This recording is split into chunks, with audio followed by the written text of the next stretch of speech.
Hello everyone and welcome to today's session, and today we'll be discussing the theory related to the chapter ecosystem. This is a part 1 of the lecture, and in today's session we'll be discussing NCERT section 12.1 and 12.2. This is the disclaimer. Okay, so let's talk about the objectives of today's session. So today we'll be talking about ecosystem. We will understand what the ecosystem is. We'll also understand what is the basic structure and function of the ecosystem. Next, we'll talk about the different type of ecosystems and the components of these ecosystems. We'll also understand the primary and the secondary productivity. So we'll be talking about what is productivity. We'll understand these terms, primary and secondary productivity. Okay, so first I will give you introduction of this chapter. Then we will discuss the topic ecosystem, structure and function, which is NCERT section 12.1. We'll also discuss the topic productivity, which is NCERT section 12.2. Then we'll summarize this entire session. We'll also discuss some NCERT based questions related to these topics. And then there'll be some keynotes that will help you memorize these topics. In the end, there'll be some interesting questions, okay, that will enhance your critical thinking ability. So you have to analyze this question, you have to critically analyze these questions. Let's start with today's session. So first, let's understand what is ecosystem. So ecosystem can be visualized as a functional unit of nature where living organisms interact with. Okay, we'll talk about this. So let's first understand this line.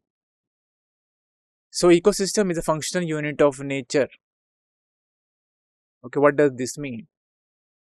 So basically ecosystem is like a community where every member, big or small, plays a role in keeping things balanced. That's why we call it functional unit of nature. Here living organisms are interacting with each other and with their surroundings as well. Okay, so here you can see the living organism interact with each other. Okay, so living organisms are interacting with each other. The biotic components, they are interacting with each other. Biotic components are the living component. Okay, for example, plants and animals and even tiny microorganisms all depend on one another for food, shelter and survival. Okay, so living organisms are dependent on each other, they are interacting with each other, and the living organisms are also interacting with the physical environment. So the physical environment, which are the abiotic components, this includes the sunlight, water, soil and air. Now you can see here an ecosystem is shaped by both the relationship among living things and their connections to the physical world. So this balance is what keeps nature running smoothly. Okay, this is clear. Now let's talk about the size of the ecosystem. So ecosystem can vary greatly in size. For example, a small pond in an ecosystem with fish, plants, insects and water all interacting. So you can see pond is also an ecosystem. It is very small. It is a kind of aquatic ecosystem. In the pond ecosystem, fish and the plants and the insects, they are all interacting with each other, even the water, which is the abiotic component. On the other hand, if you talk about a huge forest or the sea, this is also an ecosystem, but on a larger scale. Now, taking it even further, scientists often consider the entire biosphere. Okay, what is biosphere? Biosphere is considered a global ecosystem.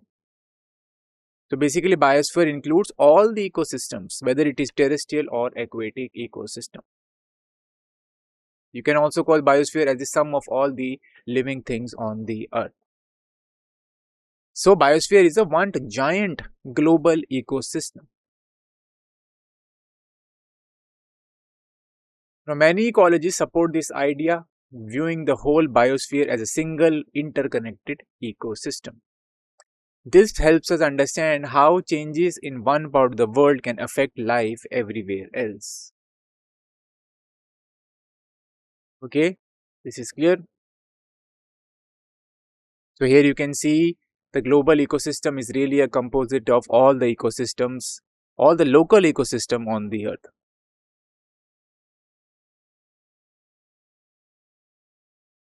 Now, you can see here ecosystems are so big and complex that scientists divide them into two main categories to make them easier to study. What are these two categories? First one is the terrestrial ecosystem. So terrestrial means land based. So these are the ecosystems that exist on the land. Okay, examples of terrestrial ecosystem are forest, grassland as well as deserts. The second category is the aquatic ecosystem. So aquatic means water. So these are the ecosystem found in lakes, river, ocean and ponds. Okay, now let's focus on some examples of terrestrial ecosystem. We have already talked about this. The first one is the forest. Forests are like nature's skyscrapers, with tall trees providing homes for birds, insects, and mammals. They also play a huge role in producing oxygen and supporting biodiversity. Next is grasslands. So, grasslands are wide open spaces covered mostly with grasses instead of trees. Finally, deserts. They are another type of terrestrial ecosystem. Now, desert might seem empty, but they are full of specially adapted plants and animals that survive with very little water. Okay, so these are the example of terrestrial ecosystem. Then example of aquatic ecosystem can be oceans and seas as well as pond. Let's talk about the examples of the aquatic ecosystem. The aquatic ecosystems are water-based ecosystem where living things interact with each other and with their surroundings. The first example is that of a pond. The pond is a small, still body of water. Okay, and pond is also a home for many plants, insects, fish, and even frogs, all interacting in a balanced community. Next is the lake. So, lakes are much larger than ponds and can support a wider variety of life, including bigger fish and more plant species. Okay, next one is wetlands. So, wetlands are areas where the land is saturated with water, either permanently or seasonally. Okay, next one is the rivers. So, rivers are another type of aquatic ecosystems. Unlike ponds and lakes, rivers are flowing bodies of water that move from higher to lower ground. Now, rivers connect different ecosystems and are like nature's highways for fish and other aquatic animals. Finally, we have estuaries. So, estuaries are special places where fresh water from rivers meets and mixes with the salt water from the sea. Okay, so in estuaries, what are estuaries? Where the fresh water meets the salt water. These areas are rich in nutrients and support a huge variety of life, making them some of the most productive ecosystems on Earth. Okay, then there are man-made ecosystems also. Okay, so this is an example of artificial ecosystem, man-made ecosystem. So these are the environments created or managed by the humans. What are the examples? One example is that of a crop field. So you can see crop field is a carefully planned ecosystem where humans grow plants like wheats, rice or corns. Farmers manage these seeds by adding water, nutrients and sometimes controlling pests as well. Another example is that of aquarium. So an aquarium is a small artificial aquatic ecosystem that help people it is an ecosystem that people set up in their homes or public places. Aquarium include fish, plants, and sometimes snail or shrimps as well, all living together in a controlled environment. So in man-made ecosystem, you have controlled environment. Okay, so whether natural or man-made ecosystem, okay, all are about interaction between living things and their surroundings.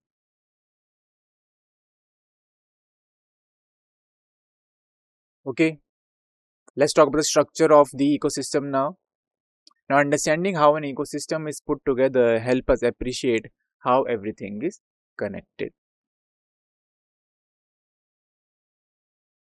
Okay, let's talk about the input now, which is also called as productivity. So this is like the fuel for our ecosystem. Okay, it's the energy and the materials that enter the system, mainly from sunlight and the nutrients. Plants, for example, capture sunlight and turn it into food, starting the flow of energy. Next, we have the energy transfer. So this is how energy moves through the ecosystem. Now, energy passes from one organism to another through food chains and food webs. And nutrients are recycled in cycles like the water or nitrogen cycle. Okay. Now, next one is the output, which includes degradation and energy loss. Now, not all energy stays in the system. Some is lost as heat or waste as well. So in ecosystem, this loss is the natural part of the process. So we have input, we have energy transfer, and then the output. Clear? Now let's talk about the relationship within the ecosystems. Clear? So initially we were talking about the, you can see structure of the ecosystem. So to understand it, okay, to understand the structure of the ecosystem, we talked about the input, energy transfer, and the output. Okay. Now we are talking about the relationship within the ecosystem. So now these relationships are the connections between living things and their environment. Now one type of relationship is the cycles. So these are repeating patterns. Example of these cycles are water cycle or carbon cycle, where materials move around and they get reused. Next one are chains. Specifically the food chains. Okay, so in the food chain, one organism is dependent on the other organism. Okay, in the food chain, we have producers and then we have the consumers, which are present at different trophic levels. Now we have the food web. Food web is basically the interconnection of the food chains. The food web show many food chains are connected. Now this complexity helps ecosystem stay balanced because if one part changes, other can adjust. Now you can see all these relationship cycles, chains and webs are created because of the way energy flows through the ecosystem. The way energy moves and is shared connects everything together, making the ecosystem a tightly linked system. Now, a key point to remember is that ecosystems are very complex, especially on a global scale. To study them, scientists break them down into smaller, manageable units like studying a pond instead of the whole planet. So, by studying the pond ecosystem, we can get an idea what is happening in the aquatic ecosystem, what kind of interactions are happening in the aquatic ecosystem. All right, how the energy is flowing from one trophic level to another trophic level.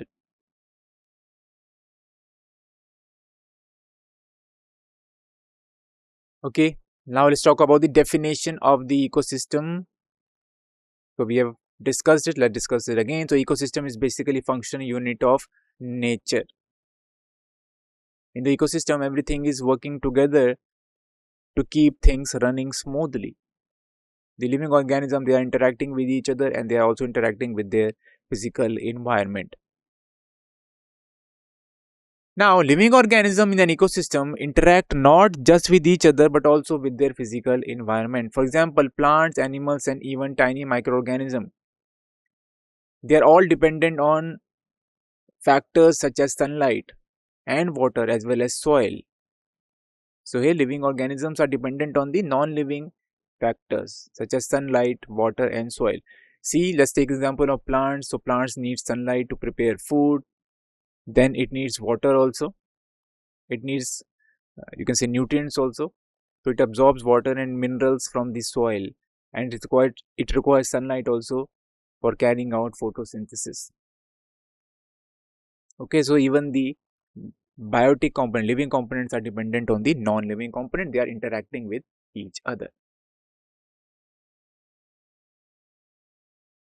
Okay, let's talk about the structural component of the ecosystem. So basically, ecosystem is comprised of two components: biotic component, abiotic component. Okay, let's talk about the biotic component, then we'll talk about the abiotic components. So biotic component, they are the living things like plants, which are the producers. Okay, they are producing the organic matter by photosynthesis. Then animals, these are the consumers. Okay, they are heterotrophs. Then we have decomposers, such as fungi and bacteria, which help in nutrient cycling. So you can imagine a forest here. Tree is making the food. So trees are the producers.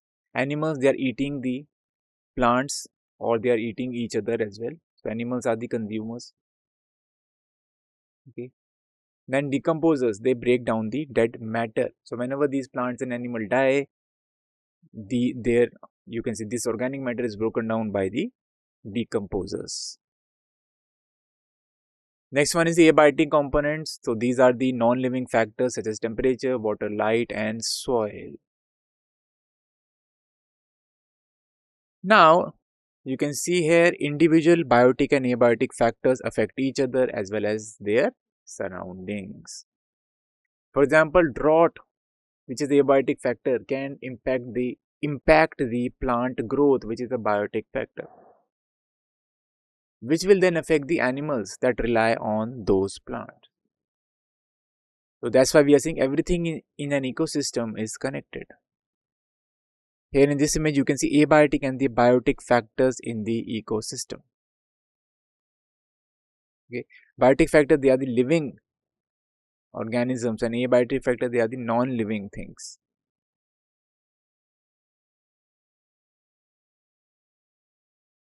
Okay, now in this chapter we'll look into these components in a more integrated manner.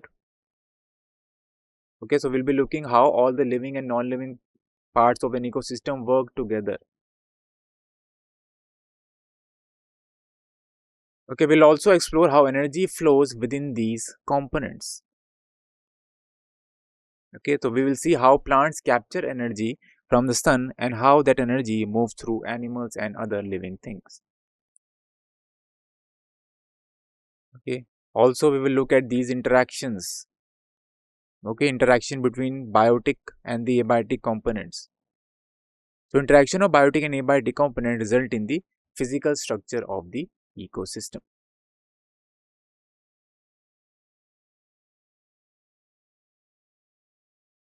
Now, each type of ecosystem has its own special characteristic shaped by the way its components interact. For example, a forest ecosystem looks and functions very differently from a pond or a desert.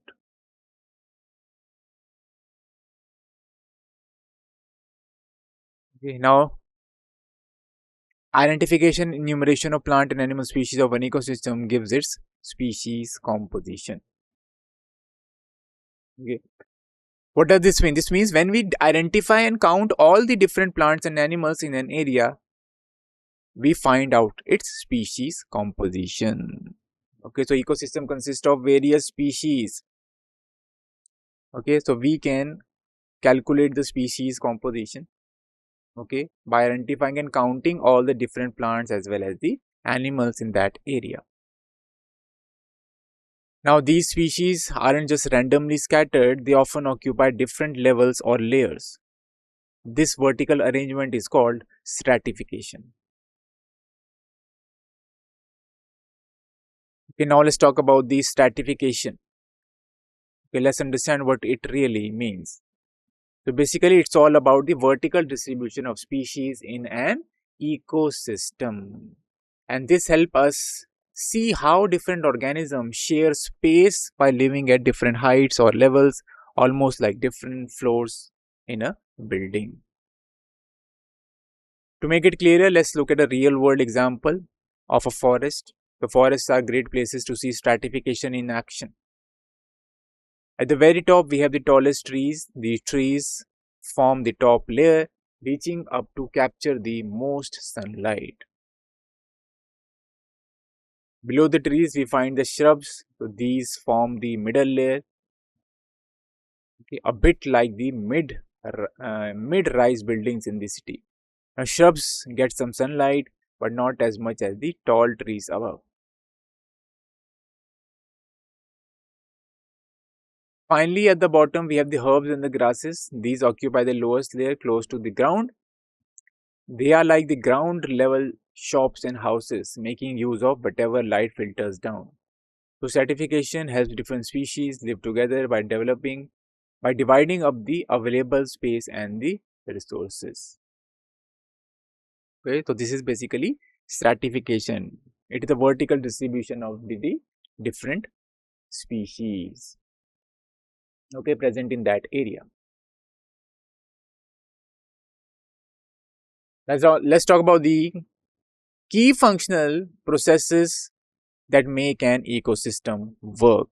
So these are the main activities that keep nature balanced and allow life to thrive. First one is the productivity.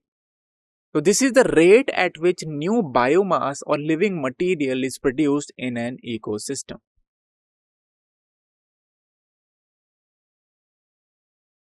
Now next one is decomposition. These are the processes happening in the ecosystem. So this decomposition is the breakdown of complex organic matter like fallen leaves or dead animals. And this complex organic matter is broken down into simpler substances.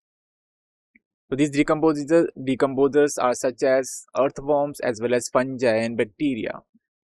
These decomposers, they break down complex, you can say, organic matter into simple organic matter, and they return nutrients back to the soil, making them available for plants again. Then let's talk about the energy flow. So energy moves in one direction through an ecosystem, from the sun to the plants, then to the animals, and finally to the decomposers. The fourth process is nutrient cycling. Unlike energy, nutrients like nitrogen and phosphorus are constantly recycled within the ecosystem. Okay, this is clear. So it's like a closed loop where nutrients move from soil to the plants to the animals and back to the soil again, ensuring that nothing is wasted. Now let's have a look at the simplified model of an ecosystem. Okay, here you can see in this image all the processes occurring in the ecosystem have been shown. Okay, you can see producers, which are the plants here. Then you can see the consumers, okay, which are the grasshopper and the you can say frog, and then you have the snake and the eagle. Okay, these are the consumers, and then you have the mushrooms, which is fungi. These are the decomposers. Okay, these decomposers, they return nutrients back into the soil, and then the soil is again absorbed, uh, and these nutrients are again absorbed by the plants through the roots. So here in this you can see all the processes are occurring in the ecosystem. Okay, these are productivity, decomposition, energy flow, and nutrient cycling. You can see energy flow is unidirectional from the lower trophic level to the higher trophic level. Okay, means energy is flowing from producers to the consumers. Okay, so this is flow of energy is always unidirectional, and there is loss of energy at each step.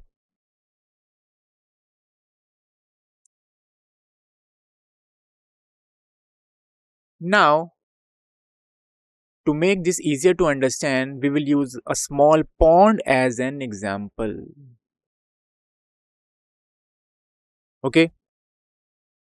So this small example of pond ecosystem, it can show us the complex interactions happening in the aquatic ecosystem.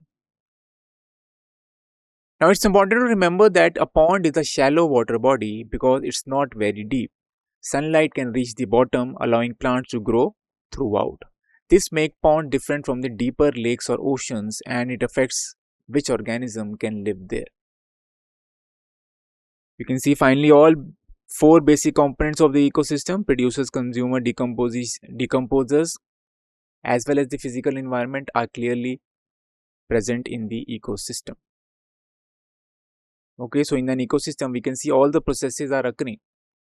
Okay, we can see productivity, we can see decomposition, we can see energy flow, we can see nutrient cycling also. And in the pond ecosystem, you have producers also, you have consumers, you have decomposers, and you have the water also, which is acting as a physical environment. It is a abiotic components, and the living things, they are interacting with each other. They are also interacting with the non-living thing, which is the water here. Okay, so we are taking example of pond. So pond is a self-sustaining ecosystem. What are the abiotic components in the pond?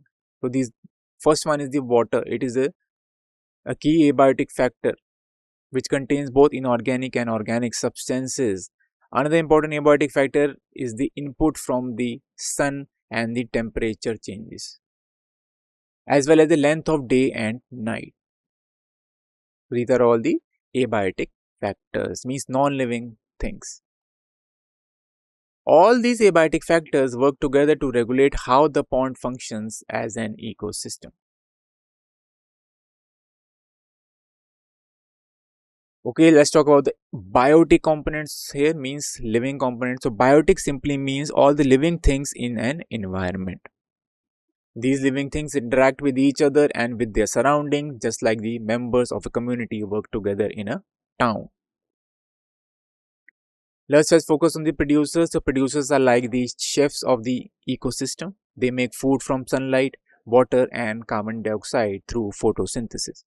Without them, rest of the ecosystem would not have energy to survive. So that's why producers, they occupy the first trophic level. They occupy the base of the pyramid. Okay, we'll talk about these in the next session as well. Now, producers, these are the phytoplanktons. So in the case of pond ecosystem, you have phytoplanktons as the producers. Phytoplankton, they are the floating plants in the water. So even though they are very small, they play a huge role in producing oxygen, and they form the base of the food chain in aquatic ecosystem. Okay. Now next one are algae. Algae are simple. They are plant-like organisms. Okay. They also use sunlight to make food and are a key food source for many aquatic animals as well. Next one are the rooted and floating plants. They are another group of producers. These are the plants you see growing in or on the surface of the pond, like water lilies or duckweed. They help provide shelter and food for many pond creatures. Okay. Next one are the submerged and marginal plant found at the edges.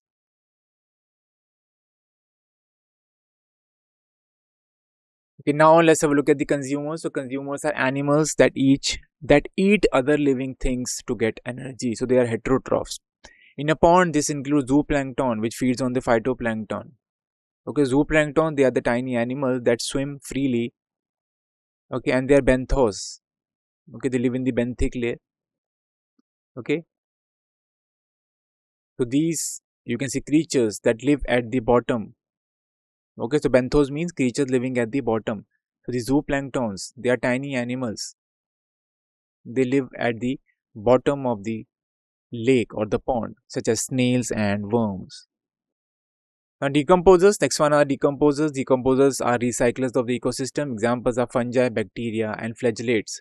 They break down the dead plants and animals, means they break down the organic matter, turning them into the nutrients that can be used again by the plants.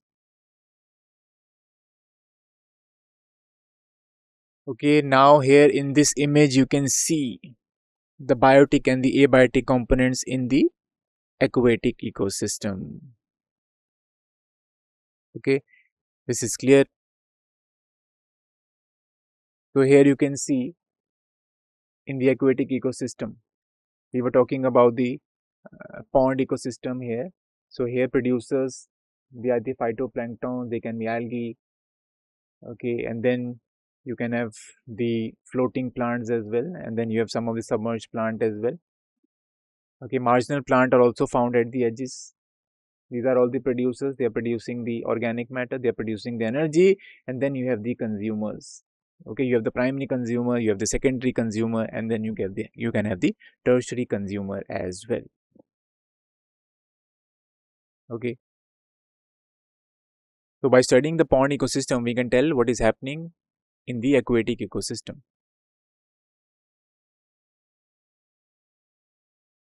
And let's talk about the process flow in the pond.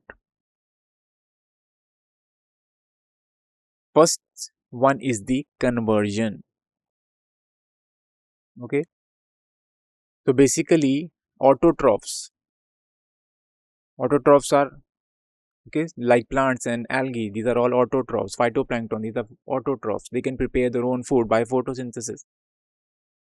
So these autotrophs, they use inorganic, you can say, compounds or molecules from the environment, and they convert them into organic matter or organic food in the presence of sunlight.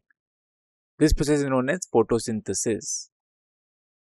So autotrophs can convert inorganic materials into organic materials using solar energy.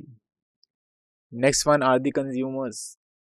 So these are basically heterotrophs. They obtain nutrients from other organisms such as fish and insects. These are heterotrophs. These are consumers. They depend on the autotrophs for food. Okay, this step also shows how energy and nutrients move from plants to the animals. So now the energy is being transferred from producers to the consumers.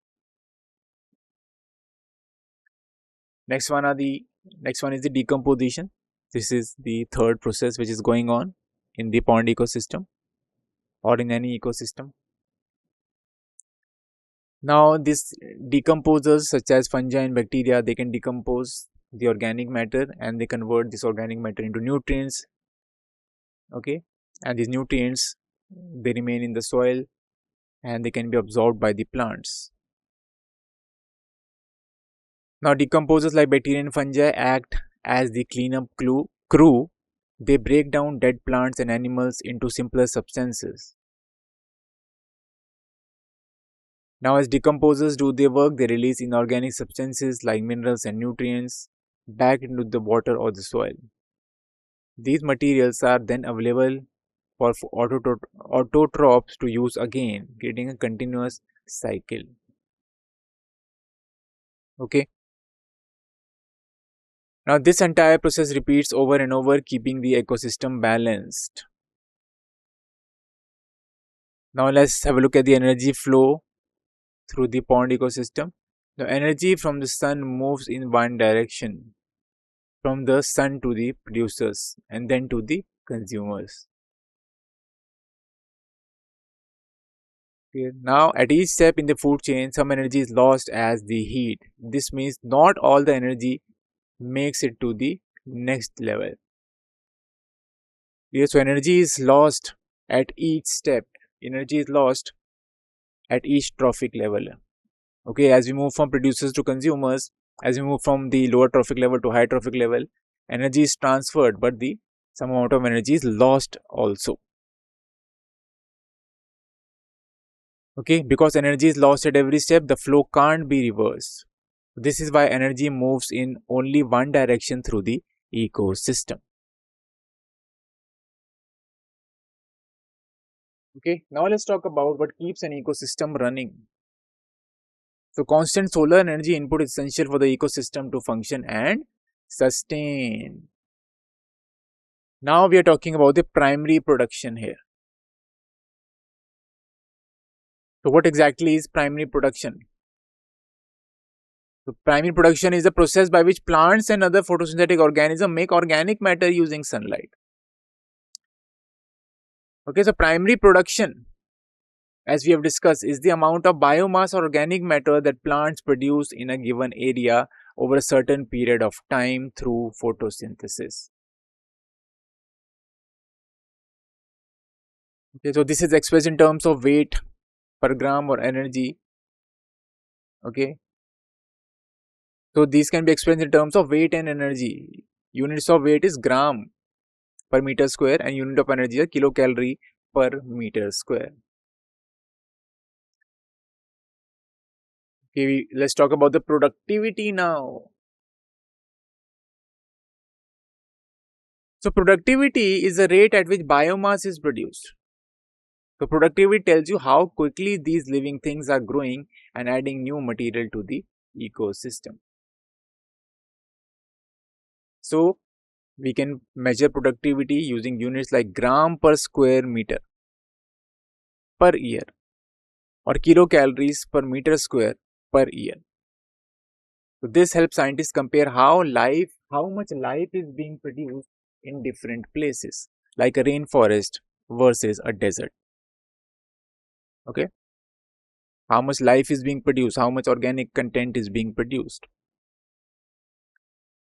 Now, understanding productivity allows us to compare different ecosystems and see which one are more efficient at turning sunlight into living material.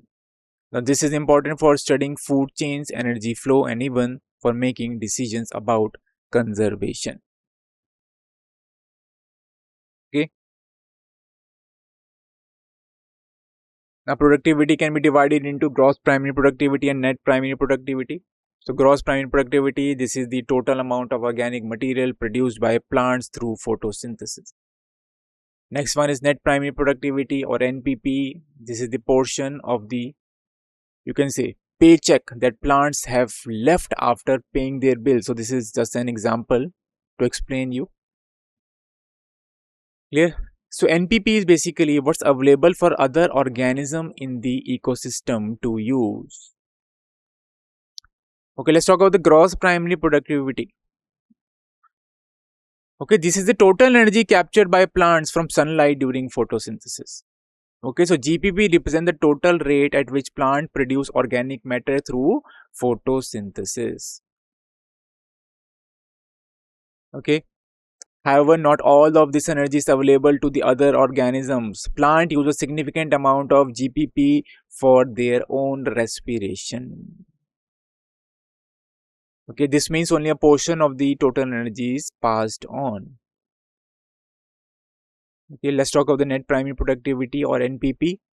So this is energy that remains after plants have, you can say, met their own energy needs. Yeah, so basically NPP is gross primary productivity minus the respiratory loss. Okay, so plant after fulfilling its own energy needs, okay, so the energy is left. This energy is available for the next trophic level. Okay, now NPP is the available biomass that can be consumed by the heterotrophs, okay, as well as decomposers or the consumers. To calculate NPP, we subtract the energy used by plants for respiration from the total GPP. So NPP equals to GPP minus the energy loss through respiration. To respiration, what is then the you can say respiratory structure, they are broken down and energy is being produced. Okay, so NPP is basically GPP minus the respiratory loss, and this energy is available for the next higher trophic level. Okay, this is the formula. NPP is equal to GPP minus R. Now let's talk about the secondary productivity. While primary productivity is all about plants and other producers, secondary productivity focuses on the consumers. Now, secondary productivity is defined as the rate at which new organic matter is formed by the consumers. Okay, so this includes animals like herbivores, carnivores, as well as the omnivore. Secondary productivity is all about how consumers, such as animals, convert the energy they get from eating plants or other animals into new tissue. Let's talk about the factors affecting primary productivity. Okay, first one is the plant species. So different type of plant have different abilities to carry out the photosynthesis. For example, fast growing grass is in a meadow might capture sunlight more efficiently than a cactus in the desert. Another factor is sunlight availability. So plant needs sunlight to make food. So the amount of light they get directly affects how much energy they can produce. Now sunlight is the main driver of photosynthesis. Without sunlight, plants simply cannot make sugars. They need to grow and support other organisms. But sunlight isn't always the same everywhere. It changes depending on where you are on the earth and what season it is, and even the time of the day. Now, temperature is also important. Plant needs the right temperature range for their enzymes to work properly during the photosynthesis. If it's too cold or too hot, these enzymes slow down or stop working, just like how we might struggle to work in extreme temperatures. Okay. Now let's talk about the moisture or the water level. Okay. So this is water is basically essential reactant for the photosynthesis. Okay. Clear? So you can see carbon dioxide combines with water to form the glucose in the presence of sunlight. Finally, nutrient availability matters a lot. Plants need nutrients like nitrogen and phosphorus from the soil or the water to grow. If these nutrients are not available, even with the plenty of sunlight and water, plant cannot reach their full potential. This is a table showing you annual net primary productivity of the major ecosystem. So here you can see the productivity of the major ecosystems are given.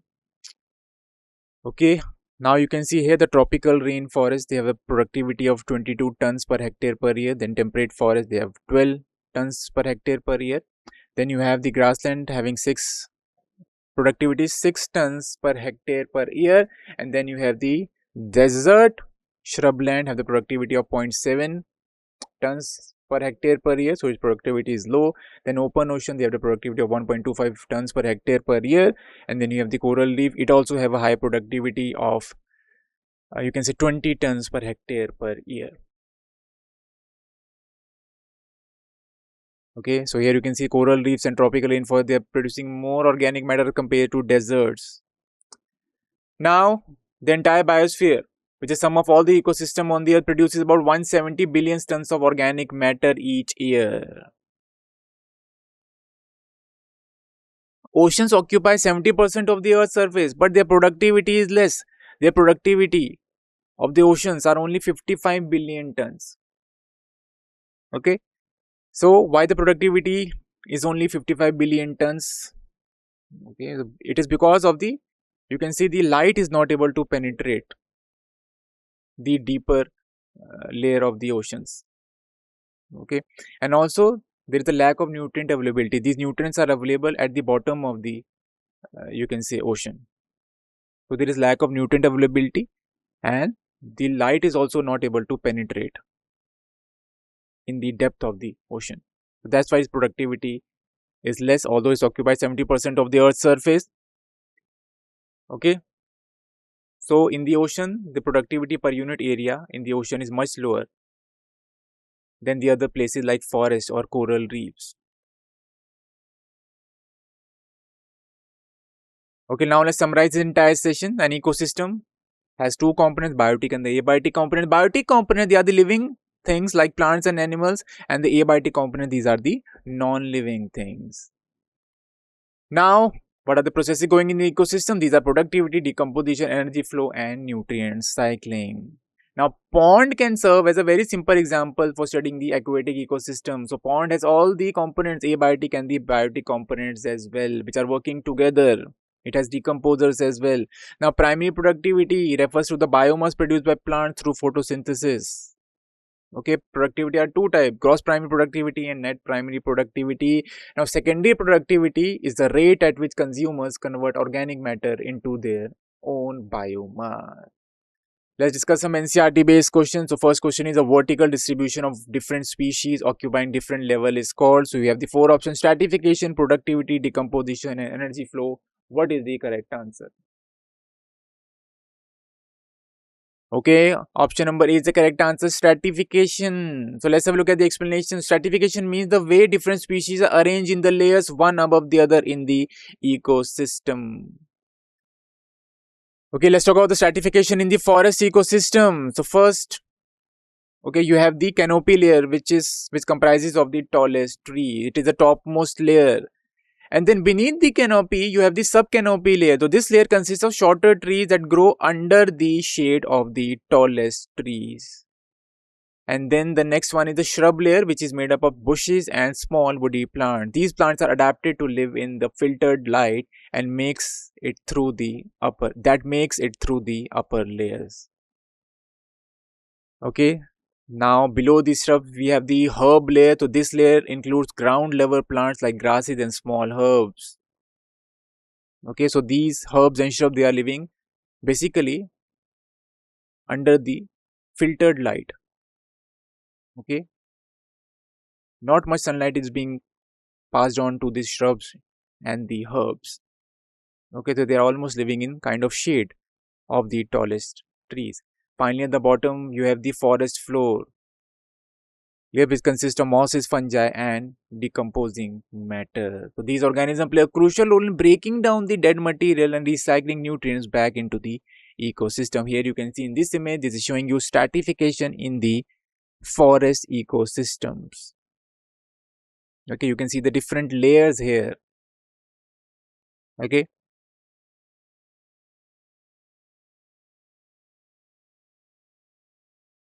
now we talked about the productivity.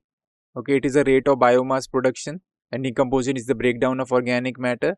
Energy flow is the transfer of the energy through the ecosystem. So here in an ecosystem, all these processes are being going on: productivity, decomposition, energy flow, as well as nutrient cycling as well. Okay, these are the processes going on in the ecosystem. Next question, primary productivity is expressed in terms of, so options are volume per unit area, weight on energy per unit area, number of species per unit area, and temperature per unit area. What would be the correct answer? So option number weight and energy per unit area is the correct answer. Now primary productivity, the rate at which plants and other photosynthetic organisms produce organic compounds. It represents the conversion of solar energy into chemical energy, which is basically the biomass. It is commonly expressed as grams of carbon per square meter per year, which is, you can see, gram per carbon per meter square per year. Now, biomass production can be measured as dry weight per unit area per unit time. Okay, now weight measurements reflect the actual biomass produced, and energy measurement show the amount of solar energy converted to chemical energy. Now both provides quantifiable and comparable data across the ecosystem. Okay. Now let's consider volume per unit area. This doesn't actually represent productivity, and the number of species, this relates to biodiversity, not the productivity. Now temperature, this is not relevant for measuring the productivity. Now let's discuss some keynotes. So the entire biosphere can be viewed as a global ecosystem for scientists, divided into terrestrial and aquatic ecosystem for easier study. Then despite covering 70% of Earth's surface, the oceans contribute only 55 billion tons of the total 170 billion tons of annual global net productivity. Then a pond, though small, demonstrate all four ecosystem functions: productivity, decomposition, energy flow, and nutrient cycling. Net primary productivity is basically gross primary productivity minus the respiratory loss, and this shows how much energy is actually available for the consumers. And then ecosystem structure includes vertical stratification, means different species occupy different vertical layers, okay, creating a natural hierarchy. Yeah, there are some interesting questions for you. So, question number one is, why do ecologists prefer to divide global ecosystem into terrestrial and aquatic ecosystem? What are the practical benefit of this division? Next one is, an aquarium can be considered a man-made ecosystem. How would its productivity, decomposition, energy flow, and nutrient cycling differ from natural ecosystem like ponds? Next one is, you have to compare and contrast the formula. GPP minus R is equal to NPP with real world scenarios. How might different environmental condition affects each component of this equation? Next one is, why is there a unidirectional movement of energy in the ecosystem? What are the implications of this for the ecosystem functioning? And the last one is, what is the significance of understanding vertical stratification in the ecosystem like forest, and how does it affect the ecosystem dynamics? Okay, so with this we end this session. I hope this session was quite knowledgeable for you. We'll meet you in the next session. Thank you very much for listening.